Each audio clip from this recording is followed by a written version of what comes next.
എയറിന്റെ double door ഫ്രിഡ്ജിൽ ice over കട്ട പിടിക്കുകയാണെങ്കിൽ സെൻസർ മാറ്റിയാൽ മതി. ഗണ്ണില് ഈ സെൻസർ ഇവിടെ മാറ്റിയിട്ടത് ആ ക്ലിപ്പ് ചെയ്യുന്നത് അത് മാറ്റിയിട്ടാൽ മതി.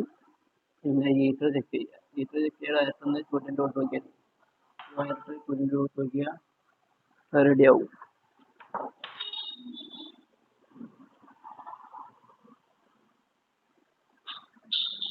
പിന്നെ അതേപോലെ ഫാൻ ഫ്രീ ആയിട്ട് കറങ്ങുന്നത് നോക്കുക. ഫാനിൻ്റെ ഉള്ളിൽ ഐസ് കട്ട പിടിച്ചിട്ട് ഇത് കറങ്ങുന്നില്ലായിരുന്നു. അതുപോലെ ഈ സാധനം സ്റ്റക്കായി കിടക്കുകയായിരുന്നു. ഈ അഡ്ജസ്റ്റർ ഉണ്ടല്ലോ മോഡ് സെറ്റ് ചെയ്യുന്നത്, അത് സ്റ്റക്കായി കിടക്കുകയായിരുന്നു. ഇതൊന്ന് ഇവിടെ ഒരു സ്ക്രൂ ഉണ്ട്, ഇവിടെ സ്ക്രൂ ഉണ്ട്, ഇവിടെ സ്ക്രൂ ഉണ്ട്. ഈ 4 സ്ക്രൂ വയ്ക്കുക, എന്നിട്ട് ഇത് ക്ലിക്ക് അയക്കും. സ്കൂട്ടർ കൊണ്ട് ഇങ്ങനെ മടക്കി വെച്ചാൽ ഇതൊന്ന് ക്ലീൻ ചെയ്തിട്ട് കൊടുത്താൽ മതി.